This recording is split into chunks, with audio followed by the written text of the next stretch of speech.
그렇게 해서 비게 된 그 총재 자리에 도전하셨다. 예. 네. 경쟁 상대는 누구였습니까? 마지막까지 경쟁을 했던 후보가 러시아 프로코축 후보였죠. 한러 대결에서 우리가 승리한 거군요. 예, 그렇습니다. 그 전부 투표로 하죠. 그러니까 집행위원부터 시작해서. 예. 그 각국, 그러니까 194개 나라가 한 국가당 한 표씩입니까? 예, 그렇습니다. 지금 국제기구 임원 선출 방법에 있어서 가장 민주화되어 있는 국제기구가 인터폴이라고 보시면 됩니다. 왜냐하면 뭐 다른 국제기구들 같은 경우에는 임원 선출에서 대부분 이제 이사회국이라든지 아니면 이런 분들 몇몇 국가에서 선출해서 총회에서 승인받는 그런 형식이지만 인터폴 같은 경우는 집행위원뿐만 아니라 부총재, 총재, 전 회원국 1국 1표, 네. 강대국도 한 표, 네. 뭐 개도국도 한 표, 또 후진국도 한 표에 의해서 직접 선출하는 그런 형식이기 때문에 어찌 보면 가장 또 민주화된 방식으로 지휘부를 구성하는 국제기구가 인터폴이라고 보시면 됩니다.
우리가 러시아 후보한테 압승했습니까? 아니면 표 차이가 아슬아슬했습니까?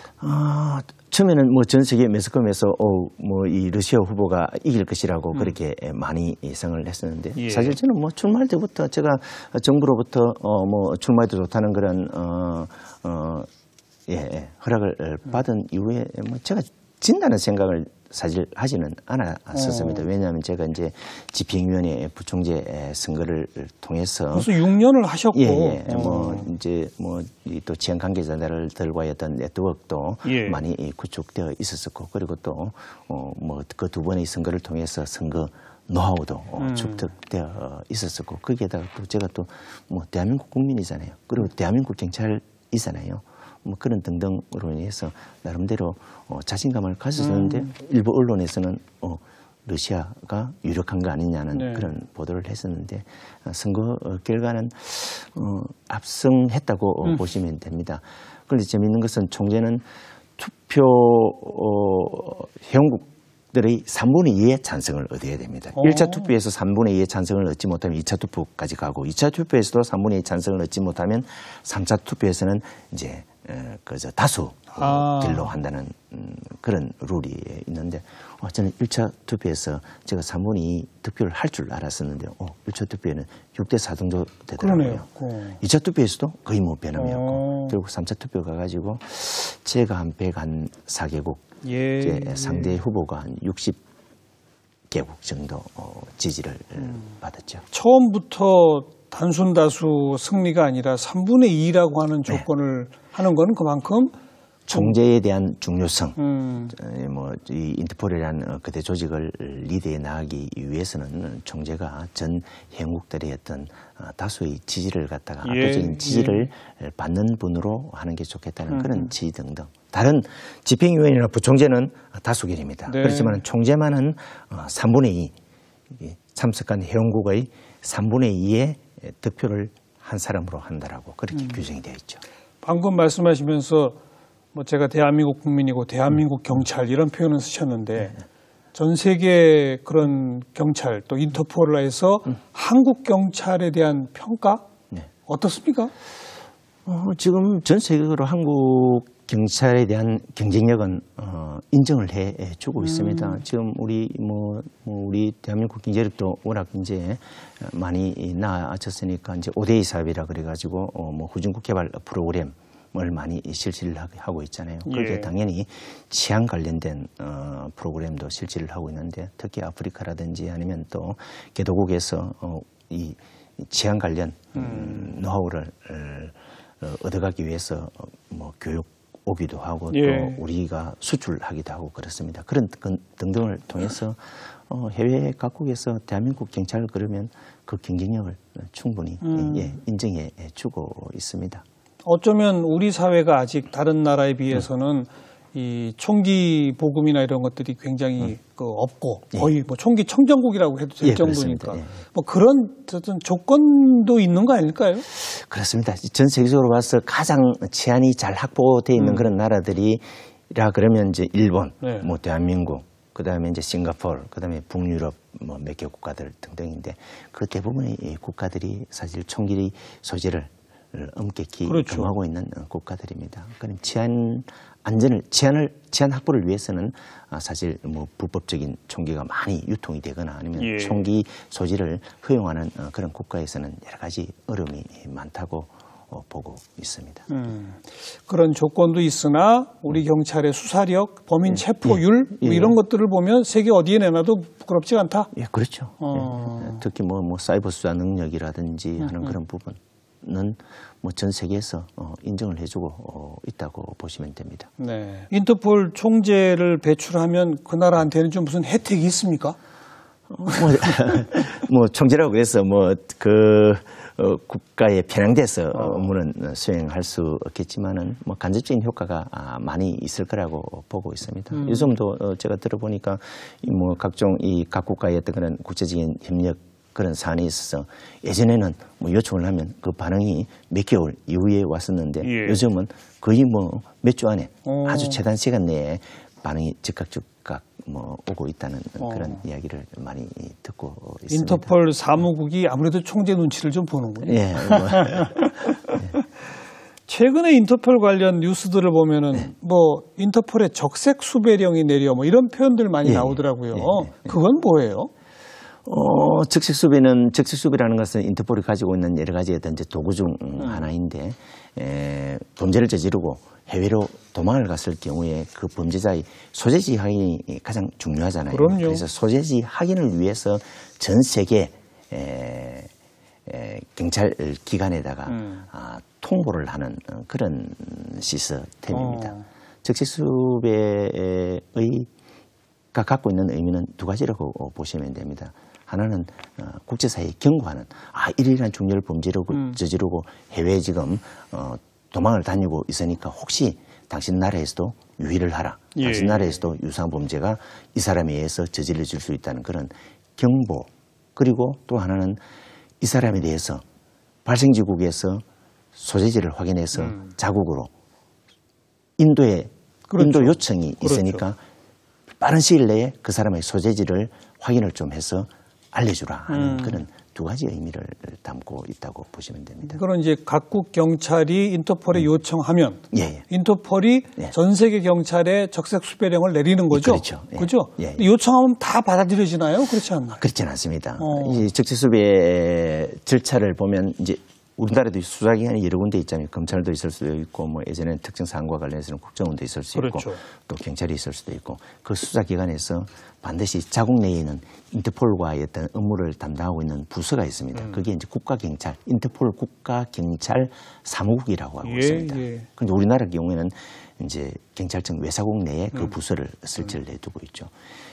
수사기관에서 여기에다 요청을 하면 여기에서는 각 나라의 국가중앙 사무국에서는 인터폴 사무총국에다가 적색수배 요청을 하게 되죠. 그러면 인터폴 사무총국에서는 그 요청의 적절성 유무를 판단을 해서 전 세계에 이제 통보하는 그런 시스템으로 운영이 되고 있는데 그 적절성이 뭐예요? 기준이 어떤 거는 동의하고 어떤 거는 거부합니까? 예, 그렇죠. 지금 그러면 각 나라에서도 모든 수사기관에서 뭐 적색수배 요청하는 모든 사건에 대해서 다 인터폴에다 신청하지는 않습니다. 대부분 어떤 기준을 두고 설정해 두고 있죠. 우리나라 같은 경우에는 뭐 중요한 강력범죄라든지 아니면 조직범죄라든지 아니면 또 이제 경제사범 중에서 한 5억 정도 이상의 어떤 피해를 가져온 어떤 그런 범죄. 네. 그 외에 또 이제 우리 사회적으로 거의 이슈가 되었던 어떤 그런 범죄는 인터폴에 즉색 수배를 신청을 하고 그 외에는 뭐 요청한다고 그래서 또 다 받아주지는 않고 있고요. 그리고 또 인터폴 사무총구에서도 뭐 전 회원국이 인터폴 즉색 수배 신청 요청을 하더라도 다 또 수용을 하는 것이 아니고 일정한 기준에 따라서 그 기준이 어떤 하고 겁니까? 있습니다. 첫째 기준을 보면 첫째는 이 요청하는 그런 범죄가 정치, 종교, 군사, 인종과 관련된 그런 범죄가 아니어야 되고 정치, 종교, 군사, 인종, 인종과 관련된 성격의 범죄가 아니어야 되고 그리고 또 이 문화적 차이에 따라 가지고 이 범죄가 될 수 있고 범죄가 되지 않은 그런 유형의 맞아요. 범죄들도 있잖아요. 예를 들면 간통이라든지 뭐 낙태라든지 이런 문제들 같은 경우에 또 뭐 혼혈을 빙자한 어떤 여러 가지 어떤 그런 범죄라든지 이런 등등은 어느 나라에서는 범죄로 취급하지만은 또 다른 나라에서는 또 인정을 해주고 있는 그런 경우도 있잖아요. 그런 범죄가 아니어야 되고 그리고 또 그 나라의 행정과 관련된 행정법 위반이 아니어야 되는 어떤 그런 규정 그리고 또 또 범죄자가 또 그 나라의 체포영장이 발부되어 있는 또 그런 사람이어야 된다는 등등 그런 기준을 인터폴 사무총구에서도 설정을 내두고 그 내용에 충족했을 경우에 전 세계에다가 이제 경고를 즉시 수비를 발령을 하게 되죠. 맨 처음에 그 정치, 종교, 뭐 군사, 인종 요 말씀하실 때 정치 얘기 딱 들으니까 그렇겠구나. 감이 오네요. 그 어떤 특정한 국가의 정치적 갈등 때문에 범죄자로 몰린 사람들 어찌 보면 그건 국제적 난민일 수도 있는데 그 사람들 잡는데 인터폴이 도와준다? 말이 안 되는 거죠. 예, 그렇습니다. 그런 기준들이 있군요. 그런 부분에 대해서는 아주 예민하게 자칫 뭐 정치적으로 한쪽에 편향되었을 경우에 종교 탄압도 마찬가지고 이 거대 조직을 갖다가 제대로 움직여 갈 수가 없습니다. 네. 그 어떤 의미에서는 제 1번의 원칙, 인터폴의 1번의 원칙이 정치적 중립이겠어요? 예, 그렇습니다. 그죠? 또 어떤 원칙이 있습니까? 인터폴의 원칙이? 뭐 정치적인 어떤 그런 이제 중립 문제라든지 아니면 또 이제 이 대륙 간의 어떤 균형, 형평 문제라든지 이런 부분에 대해서 많은 주안점을 두고 있죠. 네, 대륙 간의 형평성. 선진국들이 아무래도 돈을 많이 내죠, 인터폴에. 그렇죠. 돈은 많이 내지만은 권리 행사에 있어서는 똑같이 저희들은 표는 한 표니까 배분을 하고 있고 사실 인터폴 자체가 유럽을 중심으로 쭉 그동안에 성장 발전해 왔잖아요. 그러다 보니까 인터폴 근무하는 직원들이 당연히 또 소재지 자체도 또 유럽에 있다 보니까 유럽인들이 유럽 많죠. 국가 출신들이 많이 있을 뿐만 아니라 제가 인터폴 집행위원들 구성에 있어서도 엄격하게 따지면 유럽이 다른 대륙에 비해서 한 명 많도록 그렇게 현장에 규정이 되어 있습니다. 그래서 그 규정을 갖다 제가 총재가 되고 난 이후에 바꾸려고 제가 안건으로 올려서 처리를 했었는데 사실 실패를 했어요. 왜냐하면 현장에 지금 인터폴 집행위원을 이제 유럽 대륙에 한 명 더 배분을 해 두었었는데 그 현장을 바꾸기 위해서는 회원국의 3분의 2의 동의를 얻어야 됩니다. 그것도 3분의 2고요. 그래도 유럽 국가들이 한 40개국 정도 되니까 유럽 국가들이 반대하면 현장 개선 자체가 안 되고 있습니다. 그래서 그 문제를 제가 아주 적극적으로 제기를 해가지고 지금 뭐 예전에는 모르겠지만 지금 현재에 이렇게 대륙 간의 불균형적인 그런 대우를 해주는 것은 적절치 않다고 강력하게 주장을 해서 안건으로는 채택해서 총회에 붙였었는데 3분의 2 동의를 얻지 못해서 결국 실패를 했죠. 그거 말고 임기를 시작하신 후에 왜 순직 경찰관을 위한 날 이런 걸 만드셨다고요? 예, 그렇습니다. 지금 우리 경찰관들한테 전 세계적으로 통용되는 그런 문구가 있는데 우리 경찰은 같은 하늘 아래에 있는 동안은 하나다. 그래서 우리 전 세계 경찰들의 어떤 동질감을 고취시키기 위해서 한 게 제가 두 가지가 있는데 첫째 하나는 전 세계적으로 우리 순직 경찰관들의 날을 정해서 추념을 하도록 하자. 며칠이에요, 그게? 그게 지금 3월 7일로 해두었습니다. 특별한 이유가 있어요? 3월 7일 무슨 큰 사건이 있었나요? 뭐 그런 큰 사건이 있은 건 아니었는데도 이제 이 문제를 제기를 해서 우리 집행위원회에서 통과시킨 날이 3월 7일이었기 때문에 네. 여러 가지 중론을 모아서 3월 7일로 하기로 했고 순직 경찰의 날 외에 또 전 세계 이제 순직자들에게 인터폴 명의로 그죠? 정서도 주기도 하고 또 정말 매년 전 세계 순직한 그런 경찰관들 중에서 표상이 되는 그런 분들에 대해서는 가족들에게 메달을 네. 순직 메달을 부여하는 그런 제도도 시행하기로 했습니다. 특별히 이 순직 경찰관 추모의 날 같은 걸 만들어야 되겠다라고 생각하신 배경이 있나요? 그러니까 전 세계 경찰에 대한 동질감 그리고 우리 뭐 근데 어쨌든 전임 총재 때까지는 없었잖아요. 그렇게. 예, 그렇습니다. 이제 제가 이야기했듯이 전 세계 경찰들의 동질감 그리고 또 경찰관들이 아주 어려운 환경에서 고위험하에서 업무를 수행을 하고 있잖아요. 그래서 그 가족들에 대해서도 또 자부심을 가지게 하기 위한 어떤 그런 것 등등 뭐 여러 가지 복합적인 이유 때문에 제가 적극적으로 추진을 하게 되었습니다. 네, 그 안건은 반대하는 국가가 거의 없었죠. 거의 없죠. 거의 뭐 만장일치로 그런 부분에 대해서는 다 동의해 주셨습니다. 네, 총재 임기도 있는 거죠. 네, 그렇습니다. 3년입니까? 원래 임기가 4년인데 4년. 예, 저는 사실 보궐 성격의 선거를 통해서 제가 총재를 취임을 했기 때문에 인터폴 헌장 규정상 보궐선거를 통해서 총재 취임하더라도 그 임기는 뭐지? 전임자의 남은 기간 동안만 수행을 하도록 되어 있기 때문에 자녀 임기? 예, 자녀 임기만 수행하도록 언제까지입니까, 그러면? 제가 올 연말까지입니다. 올 연말 총회에서 우루과이에서 총회가 개최가 되는데 그 총회에서 새로운 또 총재를 선출하게 됩니다. 연임에 도전할 수도 있나요? 헌장상 연임은 못 하도록 되어 있습니다. 딱 규정상. 딱 한 번만? 이래만. 네. 보글로 총재 취임하든 뭐 이 정규직인 어떤 그런 관례에 따른 취임이든 연임은 못 하도록 그렇게 되어 있습니다. 그럼 금년 연말까지 이제 내가 이것만은 꼭 이루겠다는 뭐 몇 가지 포부가 있으시다면? 그래서 제가 이제 총재 출마할 때 공약으로 내세웠던 게 세 가지였습니다. 첫째, 인터폴의 어떤 정치적 중립성 강화하는 그런 문제. 두 번째는 인터폴 운영상 대륙별 형평성에 좀 맞게 해야 된다는 것과 그다음에 이 전 세계 회원국들의 어떤 그런 경찰 기관 간의 이 격차를 좀 해소시켜줘야 되겠다. 사실 국제공조라든지 범죄와 관련해서 국제공조 협력이 제대로 이루어지기 위해서는 각 국가 간의 어떤 그런 역량이 비슷해야 되잖아요. 그렇죠. 그리고 또 범죄자들은 가장 맹점, 그죠? 이 역량이 경찰력이 취약한 곳으로 도망가겠죠. 파고들잖아요. 그런 맹점들을 갖다가 메우는 게 가장 중요하다고 보았기 때문에 제가 뭐 그 세 가지 문제에 대해서는 제 재임하는 동안에는 아주 철저히 그죠?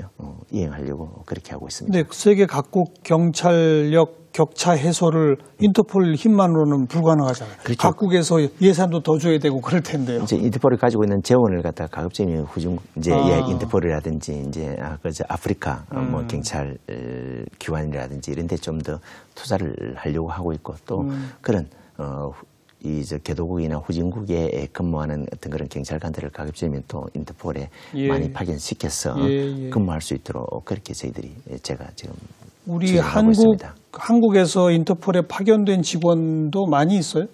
지금 현재 6명이 있습니다. 6명. 6명? 제가 이제 너무 적은 거 아니에요? 뭐 저희들이 지금 인터폴의 분담금 순수로 따지면 한 15번째 정도 됩니다. 뭐 그리고 근무하는 이제 인원 비율로 따지는 것 같으면 거기에는 미치지 못하지만 뭐 최근 들어서는 조금 예전에는 한 2-3 명밖에 안 됐었는데 최근에는 6명까지 늘어났습니다. 네. 이제 앞으로 좀 더 대한민국의 어떤 그런 국력이라든지 대한민국 경찰의 어떤 그런 경쟁력 등을 감안했을 때 있고 또 파견되는 인원수도 좀 늘려야 그래야겠죠. 하는데 인터폴 사무총국에서는 항상 대한민국 경찰의 우수성을 인정을 하고 있기 때문에 받아줄 그럴 준비가 되어 있는데 또 이제 한국 사정도 보아야죠. 인터폴이 자체 채용하는 아까 700명 가량 직원에 한국 사람들도 있습니까? 한국 출신? 한국 출신들이 2명이 있습니다. 딱 2명? 여자입니다. 우리 여자인데 이제 그분들은 경찰관이 아니고요. 이제 해외에서 공부를 하던 친구들이 그 국제기구 공모에 이제 응해서 채용된 그런 사람들이죠. 네. 자, 우리 김종양 총재는 이제 한국 경찰로서 총 몇 년 재직하셨죠? 제가 공직 생활 시작한 지는 86년도부터 약 한 30년 정도 됐었고요. 또 경찰관 생활은 약 한 25년 정도 했다고 보시면 됩니다. 그럼 경찰 전에 다른 공직을 하셨어요? 제가 행정고시를 학교해가지고 공직을 시작했으니까 일반 부처에 있다가 경찰로 전직하셨군요. 당시에는 고시 출신들 매년 경찰에서 고시 출신들 몇 명씩 특채하는 그런 기회가 있었는데 그때 제가 경찰로 경찰로 입문하게 됐죠. 경찰로만 치면 25년 재직하셨고 이제 인터폴에서 또 어쩌보면 제2의 경찰 인생? 그렇다고 보시면 됩니다.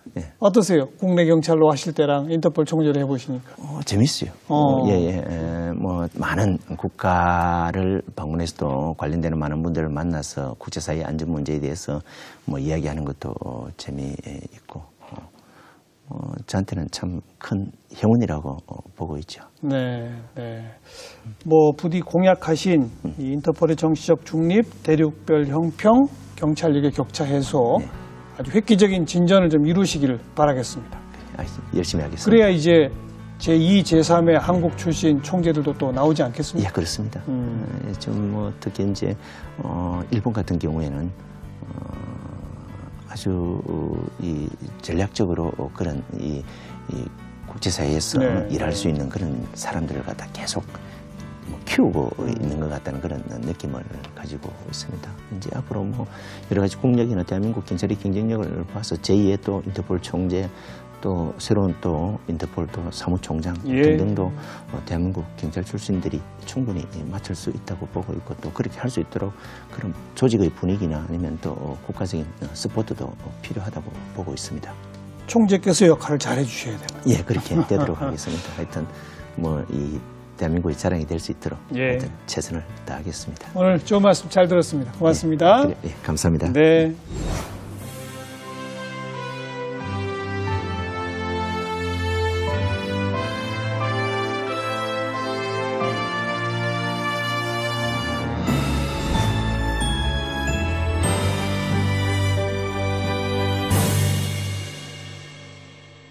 네, 거의 100년이 된 전 세계에서 가장 많은 국가가 가입한 인터폴에 대해서 오늘 상세한 공부를 좀 해봤습니다. 다음 시간 또 뵙겠습니다. 안녕히 계십시오.